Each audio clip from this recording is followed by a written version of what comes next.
ሐረግ ድራማ በክፍል 111 ኤፍራታ የሆነ የጀመረችው ነገር እንዳለ በደንብ ያስታውቃል። በሙሉ ኮንፊደንስ እየተንቀሳቀሰች ትገኛለች። አቤልም ቤት ውስጥ ሆና እንግዲህ አብረን በጋራ እንስራ፣ ገንዘብ ልከፍለ እችላለሁ፣ ብቻ አንተ ጽዮንን አስፈታልኝ እያለችው ነበረ። አቤል ግን አንቺ ገንዘብ የትም ማምጣትሽ ልትሰጪኝ አትችይም፣ ቤዛ ትሻለኛለች በማለት እንግዲህ ከኤፍራታም ከቤዛም ገንዘብ ለመቀበል አቤል እንግዲህ ቤት ውስጥ ተኝቶ እየደዋወለ ነበረ። ቤዛ እንግዲህ ለመጀመሪያ ጊዜ ፈቃደኛ ብትሆንም በኋላ ግን የተናገረው ነገር ስላናደዳት ላለመስጠት ወሰናለች ማለት ነው።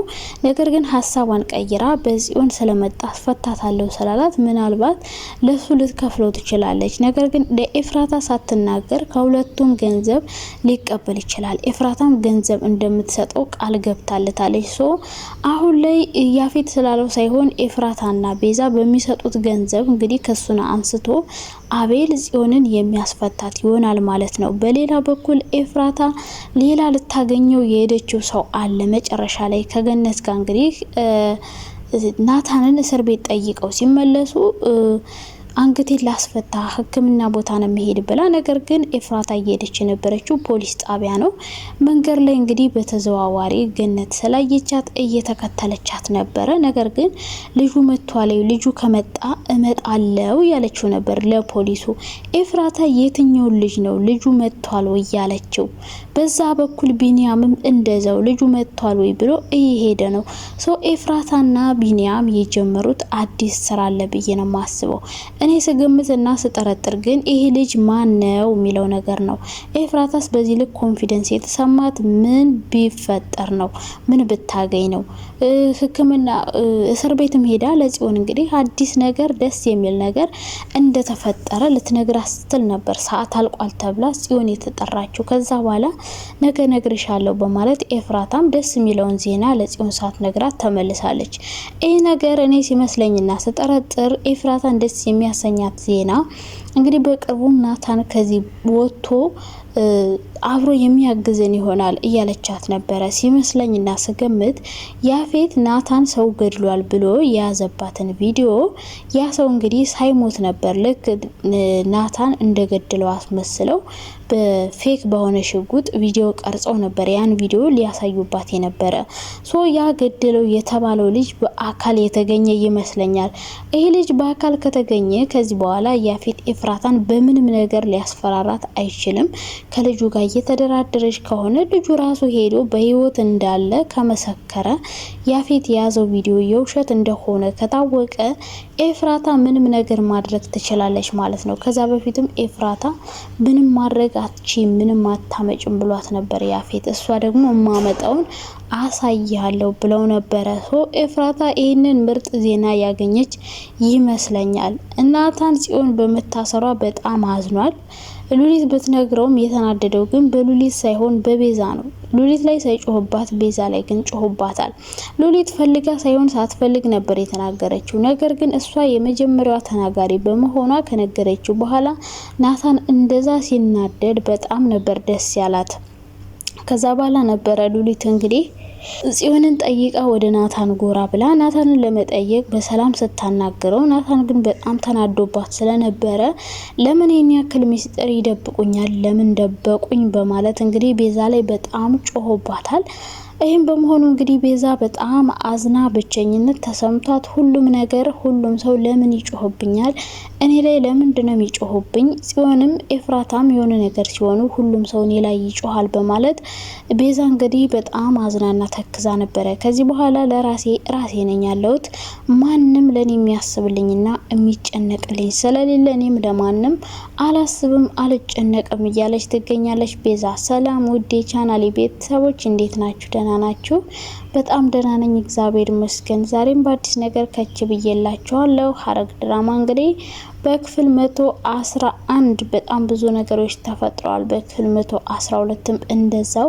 ክፍል 113 ላይ ደግሞ በጣም ብዙ ነገሮች የሚፈጠሩ ይሆናል። ብዙ ደስ የሚሉ ነገሮች ይኖራሉ ብዬ አስባለሁ። ግን ከዛ በፊት በክፍል 112 የተፈጠሩትንና ክፍል 113 ላይ ደግሞ ይፈጠራሉ ብለን ያሰብናቸውን ነገሮች የምናወራ የምናወራበት ይሆናል። በመጀመሪያ ደረጃ በክፍል 112 ጽዮንና ናታን ይፈታሉ ብለን ጠብቀን ነበር። ነገር ግን እስካሁን ድረስ ምንም አይነት ፍንጭ የለም፣ ሊፈቱም አልቻሉም። ነገር ግን ኤፍራታ ናታንን ለመጠየቅ ወደ ፖሊስ ጣቢያ ሄዳ ነበር። ነገር ግን ናታን በጽዮን መታሰር ይህን ነገር ስለደበቁት እነ ቤዛና እነ ቢኒያም ስላናደደው ማንንም ሰው ማግኘት አልፈልግም፣ ማንንም ማየት አልፈልግም ብሎ ስለነበረ ለቤዛ በራሴ መንገድ ነገሮችን አስተካክላለሁ፣ እንዴት ይህን ያክል ነገር ትደብቁኛላችሁ?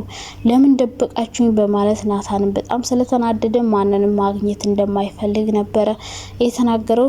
ኤፍራታ እንግዲህ ናታንን ለማየት ሄዳ ነበር፣ ግን ሳታየው ተመልሳለች ማለት ነው። ጽዮንን ብቻ አግኝታት ከጽዮን ጋር አንዳንድ ነገሮችን አውርታ ነበር የተመለሰችው።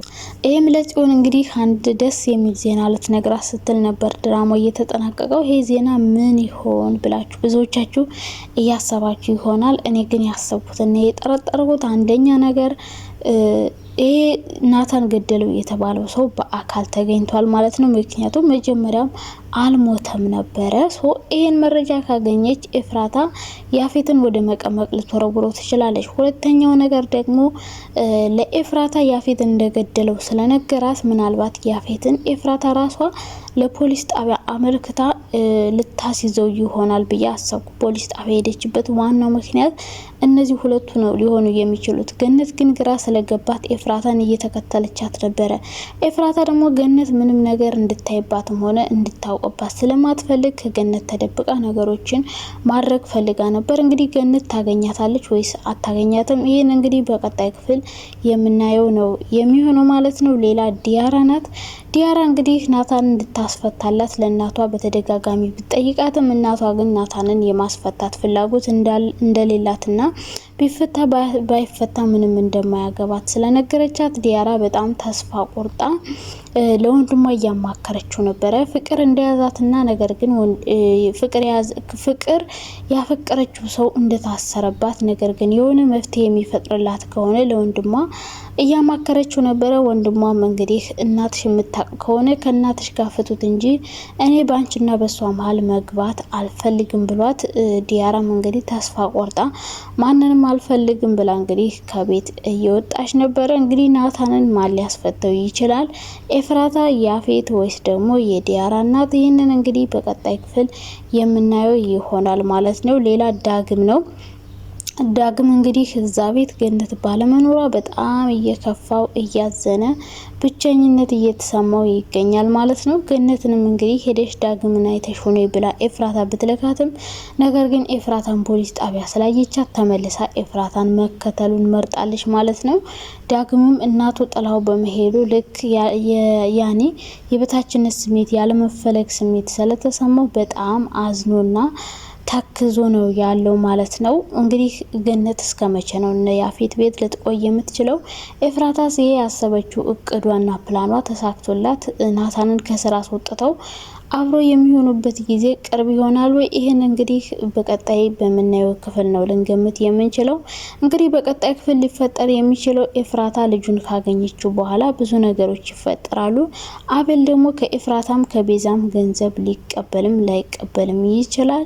ጽዮንን እንግዲህ ሊያስፈታትም ላያስፈታትም ይችላል። ቤዛና ኤፍራታ የሚፈልገውን ገንዘብ ከሰጡት ያስፈታታል፣ ካልሰጡት ግን ላያስፈታትም ይችላል ማለት ነው።